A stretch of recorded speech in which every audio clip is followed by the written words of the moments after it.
Greetings, petrolheads. Welcome back to Automation, the car company tycoon game. Now, I've been thinking about what kind of company you could compare Marina to, and the only thing I could really think of would be TVR. And in the 60s, TVR started using some American muscle in some of their cars, particularly the Ford Windsor V8 and the SX V6, also some other engines, but the big standout was obviously the Windsor V8. And even in some smaller cars of them, like those cars were crazy fast for the time. And Marina decided to do the same because, well, at least to also use some American muscle in their cars, because you know, so far we've built 4 cars and they've all had a different engine, so it's getting a little bit expensive. We can't afford to develop a whole new engine for every car right now. So this is gonna be the Flare Mark II, and it's gonna use a Chevy V8. First of all, let's look at the things underneath. Space frame out of steel, then double wishbones all around, and fiberglass panels, so pretty much as usual. I love this kind of Camaro-esque body shell that recently got added to workshop. By the way, you should really check it out. I'm liking it, and well, it's a pretty simple design here. Nothing too fancy going on. A little bit of chrome between, not only around the grille, but also between the grille and the indicators. Chrome door handles. Pretty simple rear design. Downwards exhaust pipes, and well, overall a pretty clean and simple looking thing. It was really hard, by the way, to make the rear not look like a Camaro. Well, maybe I succeeded in not making it look like a Camaro, maybe I didn't. In any case, the important part, apart from it being rear-wheel drive, is what's underneath here. This is a Chevy 302, but retuned, of course. So 101.6 bore, 76.2 stroke, push rod, and all from cast iron. So that's the foundation, basically. We put forged internals in there. If I couldn't find info on whether or not they were forged to begin with, but I don't think they were. And then obviously we followed the trend of putting a pretty aggressive cam profile and very high quality on the head, on the engine head.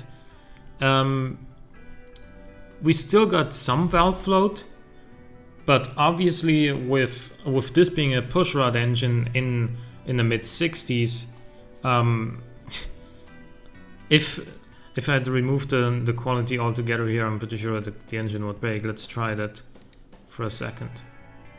Yeah, well, it doesn't really break, but it's like, well, valve float is a massive issue if I don't do this. In any case, we're making 260 horsepower, which is quite a lot in 1967.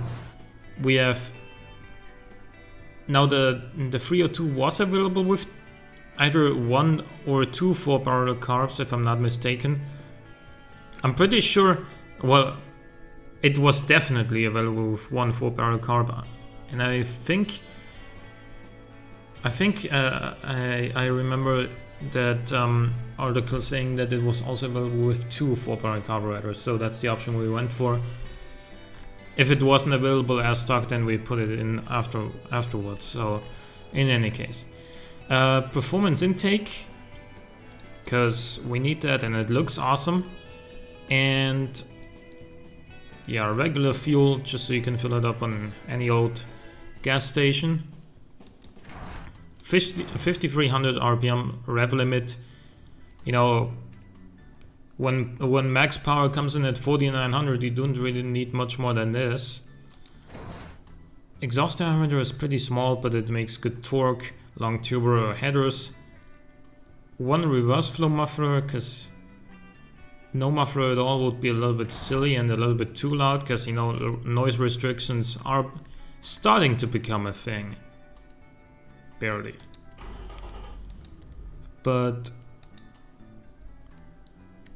yeah, we have a 5-speed manual gearbox, which is pretty advanced for 1967, but we already had that on the Bolt as well. And the Locker 2. We got 14-inch steel rims with 225 tires all around. It does really well in the muscle car category though. Solid discs front and rear. You know, got some brake fade going on for sure. Actually, what if we do this? Then the stopping distance and drivability is a lot better, and it's putting us like almost anything, but the brake fade isn't. Brake fade is still a very real thing. Can't really make those brakes bigger though with how small the rims are. Well, no under tray, plenty of not enough cooling. Is there anything I missed? Maybe the vents are positioned in a weird location so that sometimes they count and sometimes they don't count for cooling when you reload the car. That sometimes happens. Didn't seem to be the case there. Maybe I just forgot to adjust the cooling airflow. In any case, 4 seats, sport interior, basic radio, because you don't really need much more than that in this car. It's brought its own music along.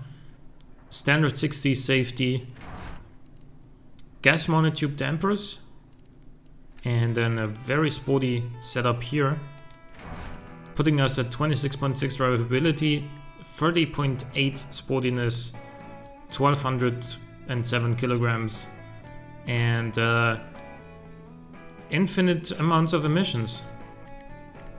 Like, I'm sure that somebody could measure the amount of emissions coming out of these exhausts, but you know, for the game it's easier to just say infinite emissions. In any case, apparently the 2-piston brakes added just enough weight that it now does 0 to 100 in 5.9 rather than 5.8. That's okay though. Let's test it on the quarter mile.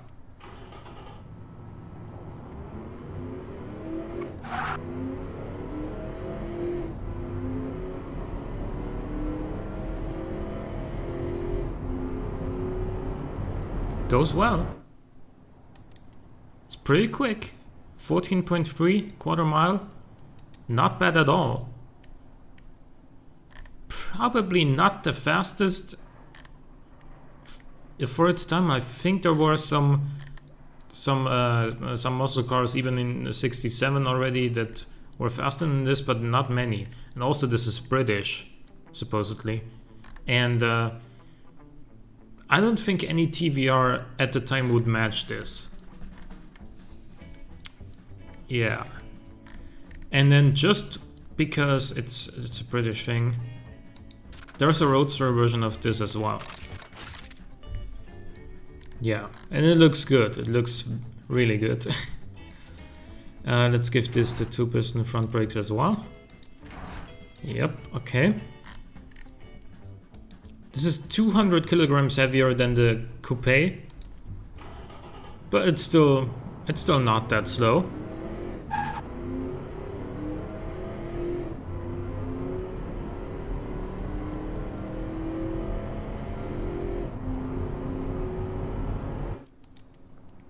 Yeah, 14.8 is still acceptable, I think. And of course, where the especially the coupe is different from American like pony and muscle cars is that it's a lot lighter and it would actually handle decently well. Not only because it's lighter, also because it has some nice suspension here with very sporty setup and you know, adequate tires and all that stuff. So you could actually call this a performance car for 1967, a sports car. Even though it looks like a Camaro. That's okay. I mean, recently, talking from today's perspective, of course, recently the Camaro has been going into the direction of being a pretty good sports car, actually, with the Z28, as you guys call it, with the ZL1, with, you know, a couple of sporty versions of it. It actually did really well. And the same is true for some versions of the newer Mustangs, the Boss 302, for example. The GT 350R, like, very much so. It is a crazy car. But yeah, maybe this would be something along those lines for the 1967 era? I don't know. Maybe not. It does well in light sport premium, in track premium, in muscle, sport budget. Yeah, actually it's really cheap, look at that. Yeah, we can certainly sell a lot of these and make a nice bunch of profit. And the thing is, we are using Chevy engines for the time being now, and I think it is just a lot cheaper to buy an engine and then retune it, as opposed to developing a new engine from scratch. I think that so much should be clear. And with that, I mean, we can use this engine for a lot of cars, and basically we only have to develop everything around the engine, and that's gonna make it a lot cheaper in the future. Like running this sort of company, this sort of company. And we can make a lot of profit just by using this engine and putting it into different cars. So what do you think? What do you think about this decision? Let me know what you think about the car in general. Hope you enjoyed. Leave a like or a comment if you did. Thanks for watching. I will see you next time.